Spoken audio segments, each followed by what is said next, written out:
चाकू से हाथ काटोगे तो पीड़ा तो होगी ही, ये बात तो तय है। क्योंकि चाकू का स्वभाव काटने का है तो चोट पहुंचने पर हमारा स्वभाव पीड़ा से चिल्लाने का है। अब आप इसे चाहे कैसे भी समझें, लेकिन कुछ विधि के विधान होते हैं, नियम होते हैं, और उन्हीं नियमों के अनुसार ये दुनिया चलती है। बहुत पुरानी कहावत है, जैसा कर्म करोगे वैसा ही फल पाओगे। मतलब अच्छे कर्म करोगे तो अच्छे फल पाओगे और बुरे कर्म करोगे तो बुरे फल पाओगे। ये हम सब ने सुना तो है, लेकिन अंदर से विश्वास इस पे हम बहुत कम कर पाते हैं, क्योंकि हमें लगता है कि अच्छे कर्मों का अच्छा फल हमें नहीं मिलता है। या फिर ये आपके मन का वहम है, क्योंकि आप सच्चाई नहीं देख पा रहे, असलियत नहीं देख पा रहे। क्योंकि कर्मों का विधान, कर्मों का नियम तो अपने तरीके से ही काम करता है, वो आपके सोचने से बदल नहीं जाता। आज की जो बोध कहानी मैं आपको सुनाने वाला हूँ, उसमें आपको कर्मों का पूरा लेखा जोखा समझ में आ जाएगा कि कर्म किस प्रकार हमारे जीवन को निर्धारित करते हैं। और ये कहानी समझने के बाद आप अपने जीवन में अच्छे कर्मों से कैसे सफल बन सकते हैं, वो भी सूत्र पता चल जाएंगे। इससे पहले कि आप इस कहानी में खो जाएं, इस चैनल को सब्सक्राइब जरूर कर लें। तो चलिए कहानी शुरू करते हैं। एक नगर में एक व्यापारी रहता था। वो व्यापारी बहुत धनवान था।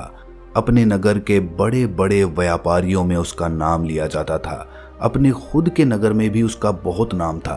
फिर एक दिन शुभ घड़ी में उसे एक पुत्र प्राप्त हुआ। फिर उस पुत्र के जन्म पर व्यापारी बहुत खुश हुआ। उसने अपने पुत्र का नाम सोमनाथ रख दिया।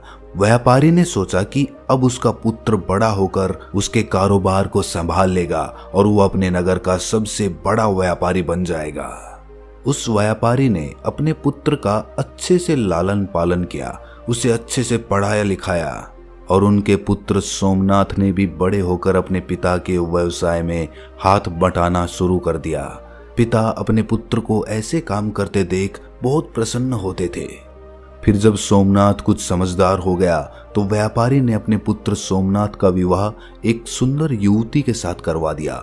सोमनाथ भी बहुत खुश था।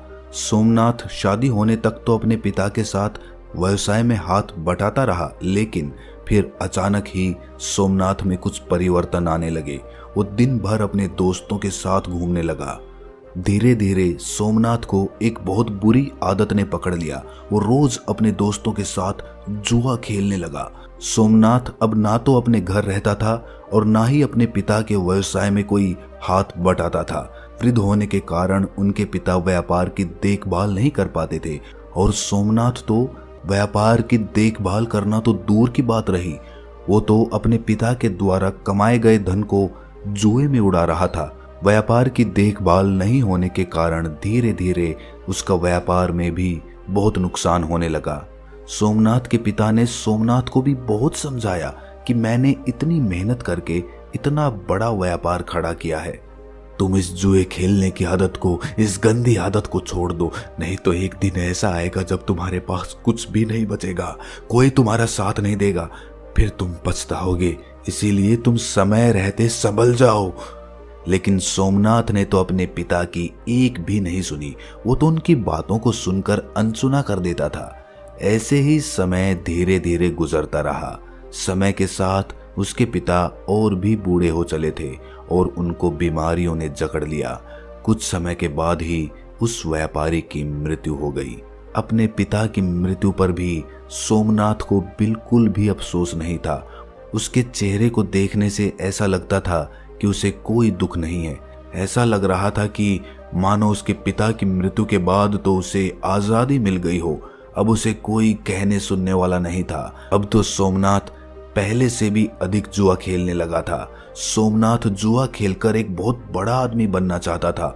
वो एक दिन में ही जुए में हारी गई रकम को जीतकर एक बड़ा आदमी बनना चाहता था, जिसके कारण अब वो जुए में बड़े बड़े दांव पेच लगाने लगा था। सोमनाथ की माँ ने सोमनाथ को बहुत समझाया कि बेटा, तुमने बहुत सारा धन गंवा दिया है, अब जो थोड़ा बहुत धन बचा है उसे भी लुटाने पर क्यों लगे हुए हो। लेकिन वो कहते हैं ना कि जब नाश मनुष्य पर छाता है तो पहले विवेक मर जाता है, यानी कि बुद्धि मर जाती है। सोमनाथ अपनी माँ की बात एक कान से सुनता था तो दूसरे कान से निकाल देता था। उसे किसी बात का कोई फर्क नहीं पड़ता था। सोमनाथ अब बस दिन रात जुआ खेलने में व्यस्त रहता था। सोमनाथ के पास कोई कुबेर का खजाना तो था नहीं जो कभी खत्म ही नहीं होता। धीरे धीरे सोमनाथ का सारा खजाना खत्म होने लगा। फिर एक दिन ऐसा आ गया जब सोमनाथ के पास कुछ भी नहीं बचा था। जुआ खेलने में उसने सारा धन खत्म कर दिया था। वो अपना सब कुछ गंवा चुका था। जब सोमनाथ की माँ को ये बात पता चली कि उसका बेटा जुए में सब कुछ हार चुका है तो उसकी माँ की मृत्यु हो गई। उसकी माँ को बहुत बुरा आघात लगा जिससे उसकी हृदय गति रुक गई। लेकिन सोमनाथ को तो अपनी माँ की मृत्यु पर भी कोई अफसोस नहीं था। उसे किसी भी बात से कोई फर्क ही नहीं पड़ता था। ऐसा लगता था जैसे उसकी संवेदना खत्म हो चुकी थी। उसके लिए कोई जिए या कोई मरे, वो तो दिन भर जुआ ही खेलता रहता था। सोमनाथ तो व्यापारी का बेटा था ही तो उसे कर्ज लेने में कोई दिक्कत नहीं आई। लेकिन सोमनाथ ने वो धन भी जुए में खत्म कर दिया। जुआ एक ऐसी लत है जो आपको एक जीतने की उम्मीद देती है लेकिन आप जीत कभी नहीं पाते। अब सोमनाथ के ऊपर बहुत सारा कर्ज हो चुका था। उसके घर में 2 वक्त का खाना खाने जितना भी धन नहीं बचा था। अब तो सोमनाथ की हालत बहुत बुरी हो गई थी। अब उसके पास ना तो खाना खाने के लिए धन बचा था और ना ही कपड़े पहनने के लिए धन बचा था। वो बिल्कुल कंगाल हो चुका था। अब पूरे नगर में सबको पता चल चुका था कि सोमनाथ कंगाल हो चुका है। उसके पास कुछ भी नहीं है। जब सोमनाथ किसी से मदद मांगने जाता तो उसे सब मना कर देते। एक समय वो भी था जब उसके परिवार का नाम नगर के बड़े बड़े व्यापारियों में लिया जाता था। लेकिन सोमनाथ की इस गंदी आदत के कारण उसने अपना सब कुछ गंवा दिया था। अब कोई भी उसकी मदद नहीं करता था। लोग उसी मनुष्य की इज्जत करते हैं जो मेहनत से कमाता है और अपने जीवन में एक कामयाब इंसान बनकर दुनिया के सामने एक उदाहरण पेश करता है। जब सोमनाथ के ससुर को ये बात पता चली कि उसका दामाद कंगाल हो चुका है तो वो अपनी पुत्री की चिंता करते हुए तुरंत ही अपनी पुत्री से मिलने पहुंच गया। उसने वहां जाकर देखा कि उसकी पुत्री तो बहुत दुखी है। उसकी पुत्री ने फटे पुराने कपड़े पहने हुए थे। भूख के कारण उसका गुलाब सा चेहरा मुरझा चुका था। अपनी बेटी की ऐसी हालत देखकर उनको सोमनाथ पर बहुत गुस्सा आया। उसने अपनी बेटी को अपने साथ घर ले जाने का निश्चय कर लिया था। उसने ना ही सोमनाथ को कुछ कहा और ना ही कुछ सुना। अपनी पुत्री को लेकर अपने घर चल दिए। जब सोमनाथ अपने घर पहुंचता है तो उसे पता चलता है कि उसकी पत्नी को तो उसके ससुर जी अपने साथ ले गए हैं। ये देखकर सोमनाथ बहुत दुखी होता है। अब वो बिल्कुल ही अकेला पड़ चुका था।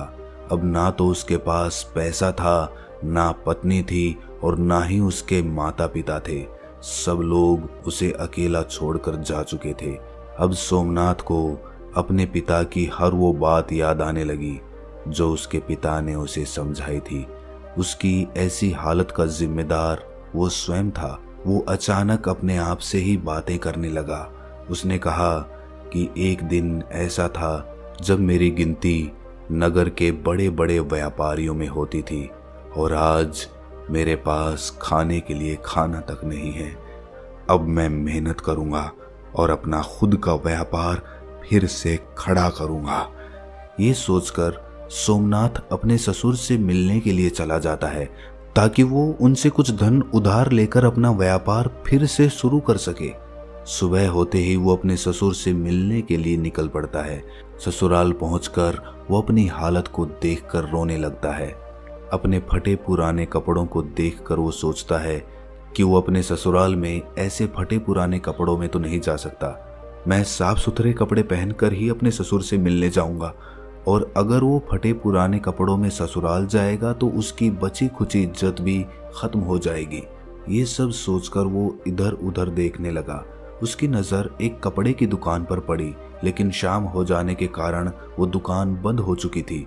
सोमनाथ ने निश्चय किया कि वो सुबह तक वहीं इंतजार करेगा। जैसे ही दुकान खुलेगी तो वो अपने ससुर का नाम लेकर कपड़े खरीद लेगा और जब ससुर जी से उसे पैसे मिलेंगे तब वो उस दुकान की उधार चुका देगा।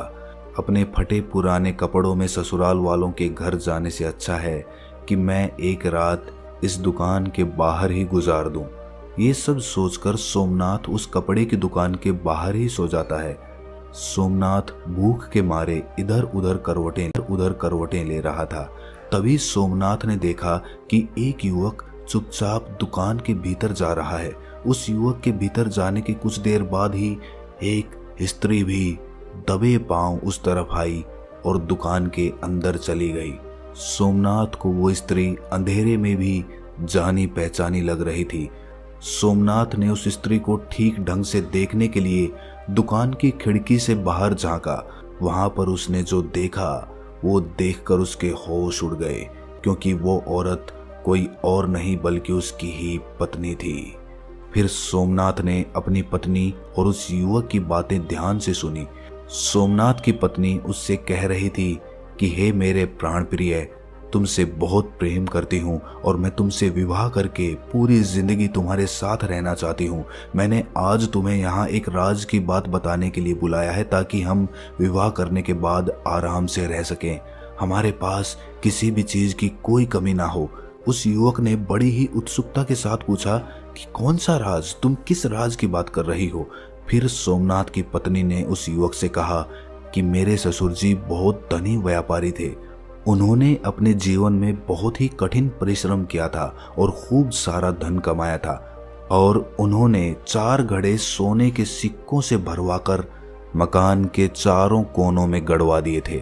ये काम उन्होंने इसलिए किया था ताकि बुरे समय में उस धन का उपयोग किया जा सके। उन्होंने अपने जुआरी बेटे को इस धन के बारे में कभी नहीं बताया, क्योंकि उनको डर था कि कहीं उनका जुआरी बेटा उस धन को भी जुए में ना उड़ा दे। फिर सोमनाथ की पत्नी ने उस युवक से कहा कि तुम जल्दी से मेरे ससुराल जाओ और मेरे मूर्ख पति से वो मकान खरीद लो। वो मकान तुम्हें आसानी से दे देगा, क्योंकि उसने अपनी सारी जमा पूंजी तो जुए में ही हार दी है। फिर तुम उस मकान के चारों कोनों की खुदाई करना और उन चारों घड़ों को अपने कब्जे में कर लेना, जिसके बाद हमें कभी भी धन कमाने की आवश्यकता नहीं पड़ेगी और फिर हम पूरा जीवन खुशी से रहेंगे। अपनी पत्नी के मुंह से ये सारी बातें सुनकर उसे बहुत दुख हुआ। वो सोचने लगा कि आज मेरी बुरी आदतों के कारण मेरी पत्नी मेरी नहीं रही, बल्कि वो किसी दूसरे पुरुष के साथ होली उसका साथ दे रही है, उससे विवाह करने की योजना तक बना रही है। लेकिन मैं ऐसा कभी होने नहीं दूंगा। मैं अपने पिता की कमाई हुई दौलत को इस आदमी के हाथों तो कभी नहीं जाने दूंगा। माना कि मैं बुरी संगत में पड़ गया था, मुझे जुआ खेलने की गंदी लत लग गई थी, लेकिन अब मुझे सब कुछ समझ में आ चुका है। अब मैं अपने पिता की दौलत को इस तरह लूटने नहीं दूंगा। ये सब सोचकर सोमनाथ तुरंत अपने नगर के लिए निकल जाता है। सुबह होते होते वो अपने घर पहुंच जाता है। घर पहुंचकर वो बिना कोई समय गंवाए अपने घर के चारों कोनों की खुदाई करना शुरू कर देता है। खुदाई करने के थोड़ी ही देर बाद उसे वो चारों घड़े मिल जाते हैं। फिर वो उन चारों घड़ों से सोने के सिक्कों को निकाल लेता है और उन घड़ों में कोयला भरकर वापस उसी जगह पर रख देता है। इसके बाद सोमनाथ अपनी पत्नी के प्रेमी का इंतजार करने लगता है। कुछ दिनों के बाद उसकी पत्नी का प्रेमी उसके घर पर आता है। वो उसके घर आकर कहता है कि मैंने सुना है कि ये मकान बेचने के लिए उपलब्ध है। तुम मुझे ये घर बेच सकते हो, क्योंकि मैं इस नगर में अपना व्यवसाय शुरू करना चाहता हूँ। मुझे घर की ज़रूरत है और तुम्हें पैसों की ज़रूरत है। हम दोनों की ज़रूरतें पूरी हो जाएंगी। सोमनाथ तो इसी मौके के इंतजार में था। उसे उस आदमी की सारी योजना पहले से ही पता थी। उसने तुरंत अपना मकान उसे बेच दिया और फिर सोमनाथ मकान बेचने से मिली रकम और सोने के सिक्कों को लेकर दूसरे नगर को चला गया, ताकि वो वहां जाकर अपना नया काम शुरू कर सके। वहां पहुंचकर सोमनाथ ने व्यापार शुरू कर दिया। शुरू में उसे बहुत कठिनाई हुई। उसने खूब मेहनत की और अपने से बुरी आदतों को दूर रखा। व्यापार में कभी कभी थोड़ी बहुत ऊंच नीच होती रहती है, लेकिन उसने सब कुछ संभाल लिया। थोड़े से दिनों में ही उसने बहुत सारा धन कमा लिया। फिर उस नगर में रहने वाले एक सेठ की नज़र सोमनाथ पर पड़ती है। सेठ ने सोमनाथ को देखकर ये सोचा कि ये युवक बड़ा ही मेहनती है। इसने इतने कम दिनों में अपने व्यापार को इतनी बुलंदियों पर पहुंचा दिया है। मैं अपनी बेटी की शादी इस युवक से कर देता हूँ। मुझे अपनी बेटी के लिए इससे अच्छा वर तो मिल ही नहीं सकता। फिर वो सेठ सोमनाथ के पास जाकर उसके सामने शादी का प्रस्ताव रख देता है। सोमनाथ ने भी सेठ का प्रस्ताव स्वीकार कर लिया। सेठ ने अपनी बेटी की शादी सोमनाथ से करवा दी।